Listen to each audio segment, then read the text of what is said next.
तो दोस्तों आज की वीडियो में बात करते हैं बंदरगाह यानी जो पोर्ट्स हैं भारत की, और इनसे क्वेश्चन आते रहते हैं जीडी में। सबसे पहले तो प्राकृतिक जो बंदरगाह है वो विशाखापट्टनम है और सबसे गहरा भी है।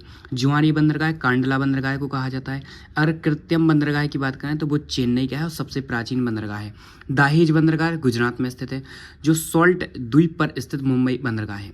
ठीक है। दीनदयाल बंदरगाह गुजरात के कांडला में स्थित एक बंदरगाह है। तो टाइडल बंदरगाह है। एसएससी जीडी 2023 में पूछा गया था। विशाखापट्टनम सबसे गहरा लैंडलॉक और अच्छी तरह से संरक्षित बंदरगाह है।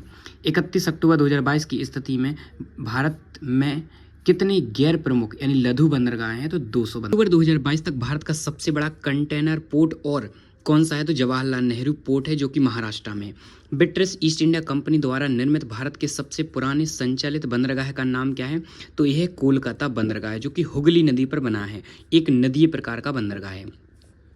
जवाहरलाल नेहरू बंदरगाह किस शहर में स्थित है? तो नवी मुंबई में है। मोरमुगांव बंदरगाह किस राज्य में स्थित है? तो गोवा में स्थित है। जो जुआरी मोहानी के प्रवेश द्वार पर कौन सा बंदरगाह है? तो मोरमुगांव, जो कि गोवा में। किस बंदरगाह को डायमंड हब के नाम से जाना जाता है? तो कोलकाता बंदरगाह। भारत का दक्षिणतम बंदरगाह किस राज्य में स्थित है? तो तमिलनाडु। ये जीडी में पूछा गया था 2019 में। भारत में लगभग कितने प्रमुख बंदरगाह है? 13। तो भाई साहब ये वाला क्वेश्चन कई एग्जाम में आया है कि भारत में प्रमुख बंदरगाह कितने हैं? तो वो है 13। और अगर हम छोटे लघु बंदरगाह की बात करें तो वो है 200 बंदरगाह। ठीक है। भारत का पहला लौह अयस्क निर्यात बंदरगाह कौन सा है? तो गोवा है। कौन सा बंदरगाह जो है स्थान से घिरा हुआ है और सबसे सुरक्षित बंदरगाह है? तो विशाखापट्टनम, जो सबसे गहरा भी है और ये प्राकृतिक बंदरगाह है। जो कांडला बंदरगाह किस राज्य में स्थित है? तो गुजरात में है। श्यामा प्रसाद मुखर्जी बंदरगाह किस स्थान पर स्थित है? कोलकाता में। यानी कि हजीरा बंदरगाह किस राज्य में स्थित है? तो गुजरात में स्थित है। पूर्वी तट का सबसे पुराना कृत्रिम बंदरगाह कौन सा है? तो चेन्नई बंदरगाह है। कौन सा पहला बंदरगाह है जिसे गुजरात में स्वतंत्रता के बाद विकसित किया गया था? तो कांडला बंदरगाह है। जवाहरलाल नेहरू पोर्ट ट्रस्ट कहाँ स्थित है? तो मुंबई में स्थित है और नवी मुंबई में। किस बंदरगाह को अरब सागर की रानी कहा जाता था? कोच्चिन बंदरगाह को। कौन सा बंदरगाह भारत के पूर्वी तट पर स्थित है? तो पारादीप है। किस बंदरगाह का नाम परिवर्तित कर दीनदयाल बंदरगाह रखा गया है? तो कांडला बंदरगाह और गुजरात में स्थित है। जो चाबहार बंदरगाह किस देश में स्थित है? तो ईरान में स्थित है। कोलकाता बंदरगाह किस नदी के किनारे स्थित है? हुगली नदी के किनारे स्थित है। मोरमुगांव बंदरगाह भारत के किस राज्य में स्थित है? तो गोवा में जुआरी नदी के मुहानी पर। चटगांव जो है किस देश का बंदरगाह है? तो बांग्लादेश का है। अर्कटिका अभियान किस बंदरगाह से शुरू किया गया था? तो मोरमुगांव बंदरगाह से।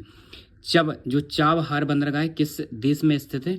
तो ये ईरान में स्थित है। चलो अब करते हैं क्वेश्चन प्रैक्टिस कि निम्नलिखित में से कौन सा प्राचीन बंदरगाह मालाबार तट पर स्थित है? तो मुजरिस बंदरगाह है, ये स्थित है। भाई सबसे इंपॉर्टेंट क्वेश्चन है। मुजरिस बंदरगाह जो केरल में स्थित है। ठीक है। नेक्स्ट है कि निम्नलिखित में से पाकिस्तान का सबसे व्यस्त समुद्री बंदरगाह कौन सा है? तो कराची बंदरगाह है, जो सबसे व्यस्त बंदरगाह है। अगला क्वेश्चन है कि निम्नलिखित विकल्पों में से भारत का सबसे व्यस्त अंतर्राष्ट्रीय बंदरगाह कौन सा है? तो मुंबई बंदरगाह है। निम्नलिखित में से कौन सा बंदरगाह है जो समुद्री बंदरगाह है कच्छ की खाड़ी में स्थित है? तो कांडला बंदरगाह है, गुजरात में स्थित है। निम्नलिखित में से भारत का सबसे बड़ा कंटेनर पोर्ट कौन सा है? तो जवाहरलाल नेहरू पोर्ट है। निम्नलिखित में से कौन सा एक पूर्वी तट बंदरगाह है? तो हल्दिया जो है वो पूर्वी तट बंदरगाह है और पश्चिम बंगाल में स्थित है। कांडला गुजरात में है। मरमगांव गोवा में है और मझगांव मुंबई में स्थित है। क्वेश्चन है कि निम्नलिखित में से कौन सा बंदरगाह गुजरात में स्थित नहीं है? तो सिक्का बंदरगाह स्थित है गुजरात में। दिघी बंदरगाह नहीं है गुजरात में। बाकी मुंद्रा बंदरगाह है, ओखा बंदरगाह है। बंदरगाहों में कौन सा एक नदी तट पर बंदरगाह है? तो कोलकाता है, जो कि हुगली नदी पर स्थित है। भारत का 13वां प्रधान बंदरगाह कौन सा है जो अभी हाल ही में बना है? तो वो तमिलनाडु में है। निम्नलिखित में से कौन सा बंदरगाह गुप्त काल में उत्तर भारतीय व्यापार के लिए उपयोग किया जाता था? तो ताम्रलिप्त बंदरगाह है। ठीक है। राष्ट्रीय राजमार्ग एक किसे जोड़ता है? तो ये जोड़ता है हल्दिया को और इलाहाबाद से जोड़ता है। निम्नलिखित में से कौन सा एक हड़प्पा का बंदरगाह है? तो लोथल है। बुशान बंदरगाह कहाँ पर स्थित है? तो यह दक्षिण कोरिया में स्थित है। प्राचीन समुद्री जो बंदरगाह है मुजरिस किस राज्य में स्थित है? तो यह केरल में स्थित है। दीनदयाल बंदरगाह जो किस राज्य में अवस्थित है? तो गुजरात में है। निम्नलिखित में से कौन सा एक अंतर्देशीय नदी बंदरगाह है? कोलकाता है। निम्नलिखित में से कौन सा बंदरगाह हिंद महासागर में स्थित नहीं है? तो मनीला नहीं है, बाकी मेलबर्न है, जकार्ता है, चेन्नई है। निम्नलिखित में से कौन सा बंदरगाह पश्चिमी तट पर स्थित है? तो कोचीन बंदरगाह है। निम्नलिखित में से कौन सा बंदरगाह एशिया में स्थित नहीं है? तो रॉटरडम जो है वो नहीं है, वो यूरोप का सबसे बड़ा बंदरगाह है, नीदरलैंड में स्थित है। तो भाई साहब ये इंपॉर्टेंट क्वेश्चन है, अगर आप इनको पढ़ के जाते हो तो आपका जो बंदरगाह है पोर्ट से कोई भी क्वेश्चन रॉन्ग नहीं होगा। और इसी तरह की वीडियो देखने के लिए चैनल को सब्सक्राइब कर लें। बाकी जय हिंद, जय भारत।